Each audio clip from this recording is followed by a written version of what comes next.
గుంటూరు నుంచి Google centre దాకా రాష్ట్రంలో అభివృద్ధి దూసుకుపోతుందంటూ తెలిపారు కేంద్ర మంత్రి పెమ్మసాని చంద్రశేఖర్.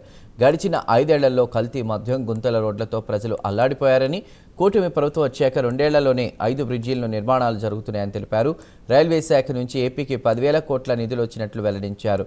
చంద్రబాబు, పవన్ దూరదృష్టితో బీజేపీతో కలవడం వల్లే ఇది సాధ్యమైందని తెలిపారు. రాష్ట్రంలో ఎక్కడా లేని విధంగా జీజీహెచ్ని డెవలప్ చేస్తున్నామని తెలిపారు.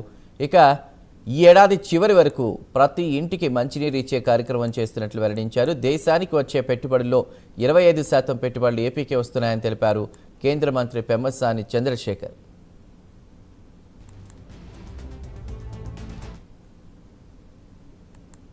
విశాఖపట్నం, విజయనగరం, తూర్పు గోదావరి, పశ్చిమ గోదావరి, కృష్ణా, గుంటూరు, మనం రాయలసీమలోకి ఎంటర్ కావాలంటే ఇక్కడ ఈ గేటు దాటాలి. ఈ గేటు దాటి వేరే చర్లకు వెళితే గాని మనం రాయలసీమకు వెళ్ళలేం. కాబట్టి గేట్ వే ఆఫ్ రాయలసీమ ఇది చిరకాల వాంఛ.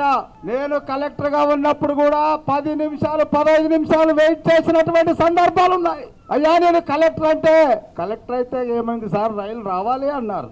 అలాంటి పరిస్థితుల్లో కొన్ని వేల వాహనాలు అలాగే నిలబడిపోయేవి. కొంతమంది ప్రెగ్నెంట్ లేడీస్ ఉండేవాళ్ళు, కొన్ని వాహనాల్లో స్కూల్కి వెళ్లే పిల్లలు ఉండేవాళ్ళు, కొన్ని వాహనాల్లో ఎంట్రన్స్ కి వెళ్లేటటువంటి పిల్లలు వెయిట్ చేసినటువంటి సందర్భాలు చూశాం. కానీ అవి ఏవి రైలు పట్టించుకోదు, తన మార్గాన తాను వెళ్తూనే ఉంటది.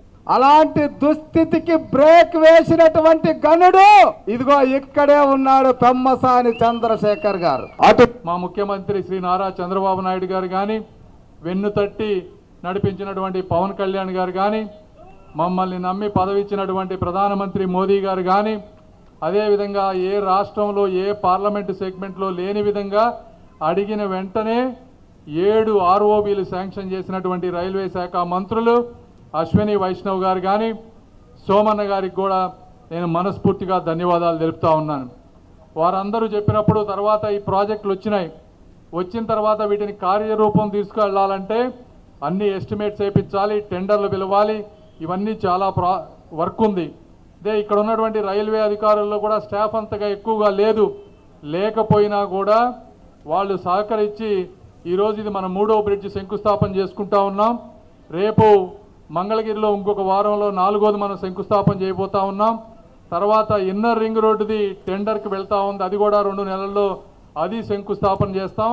తర్వాత శ్యామలానగర్ది ఇంకో 2 నెలల తర్వాత ల్యాండ్ ఎక్విజిషన్ అయ్యాక అవి కూడా చేస్తాం. అంటే వచ్చిన 2.5